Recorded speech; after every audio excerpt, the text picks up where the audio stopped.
देवेंद्र फडणवीस ने बताया कब होगा मंत्रिमंडल का विस्तार। किसे मिलेगी जगह, डिप्टी सीएम ने दिए बड़े संकेत। संसद भवन के उद्घाटन के बाद शिंदे सरकार करेगी मंत्रिमंडल विस्तार। महाराष्ट्र में मंत्रिमंडल विस्तार की तारीख अब तय हो गई है। एकनाथ शिंदे की सरकार में 23 मंत्रियों की जगह खाली है और उम्मीद है कि अगले महीने की शुरुआत में ही मंत्रिमंडल विस्तार हो जाएगा। एकनाथ शिंदे 27 मई को दिल्ली आ रहे हैं। 2 दिन में दिल्ली में उनका रुकने का प्रोग्राम है। 27 मई को वो नीति आयोग की बैठक में हिस्सा लेंगे। उसके बाद 28 मई को संसद के नए भवन के उद्घाटन कार्यक्रम में शामिल होंगे। देवेंद्र फडणवीस भी इस दौरान दिल्ली में ही होंगे। दोनों ही नेताओं की बीजेपी हाईकमान के साथ बैठक होगी। 23 मंत्रियों की कुर्सी का बंटवारा किया जाएगा। शिंदे और फडणवीस के बीच अभी मंत्रियों की संख्या को लेकर कोई फॉर्मूला नहीं निकल पाया है। शिंदे कम से कम 10 मंत्री पद मांग रहे हैं तो बीजेपी 7 से ज्यादा सीट देने को तैयार नहीं है।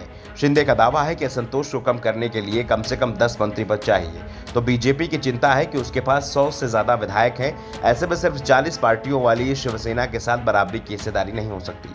मामला फंसा हुआ है, इसलिए मंत्रिमंडल का विस्तार टला हुआ था, लेकिन अब दिल्ली में इसे लेकर फाइनल फैसला हो जाएगा। इसके संकेत देवेंद्र फडणवीस ने भी दे दिए हैं। जब उनसे मंत्रिमंडल विस्तार को लेकर सवाल किया गया तो फडणवीस ने कहा कि मंत्रिमंडल विस्तार की तैयारी पूरी हो चुकी है, जल्द ही मंत्रिमंडल का विस्तार किया जाएगा। उन्होंने कांग्रेस के प्रदेश अध्यक्ष नाना पटोले और शिवसेना यूबीटी के सांसद संजय राउत पर तंज कसते हुए कहा कि वो जो भी बोलते हैं मैं उन पर ध्यान नहीं देता।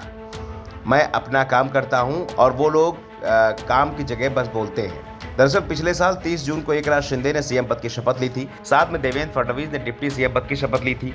40 दिन बाद 9 अगस्त को 18 मंत्रियों को शपथ दिलाई गई, जिसमें बीजेपी और शिंदे गुट के 9 विधायकों को मंत्री बनाया गया था। महाराष्ट्र में विधानसभा सदस्यों की संख्या 288 है। ऐसे में सरकार में सीएम सहित 43 मंत्री बनाए सकते हैं। अभी शिंदे मंत्रिमंडल में सीएम सहित 20 मंत्री हैं। 23 सीटें खाली हैं और इन खाली सीटों को लेकर दिल्ली में मंथन होना है। दावा किया जा रहा है कि पार्टी के वरिष्ठ नेताओं के साथ बैठक कर देवेंद्र फडणवीस ने मंत्रिमंडल में शामिल होने वाले संभावित नामों का चयन कर लिया है और दिल्ली दौरे के समय वो इस पर हाईकमान की मंजूरी भी ले लेंगे। मंत्रिमंडल विस्तार को लेकर सबसे ज्यादा नजरें शिंदे कैंप की लगी हुई हैं, क्योंकि शिंदे के साथ आए अधिकांश विधायक मंत्री पद की उम्मीद में ही आए थे। 10 लोगों को मंत्री पद मिला है, जिसमें शिंदे का सीएम पद भी शामिल है। अभी भी शिवसेना के 30 विधायक जो शिंदे के साथ आए थे मंत्री पद की उम्मीद में पाले हुए थे।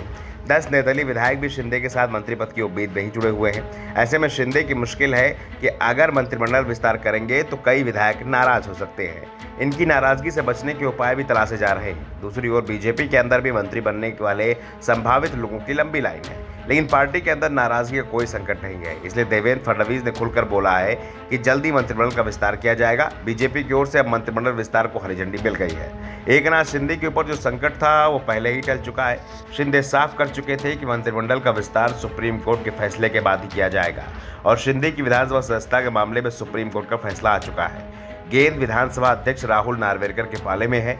राहुल नार्वेकर मुंबई से बीजेपी विधायक हैं। फैसला उन्हें लेना है और जल्दी लेना है, क्योंकि सुप्रीम कोर्ट ने उचित समय फैसले लेने को कहा है, लेकिन फैसला लेने की समय सीमा तय नहीं की है। Bureau report, the Dhakad news.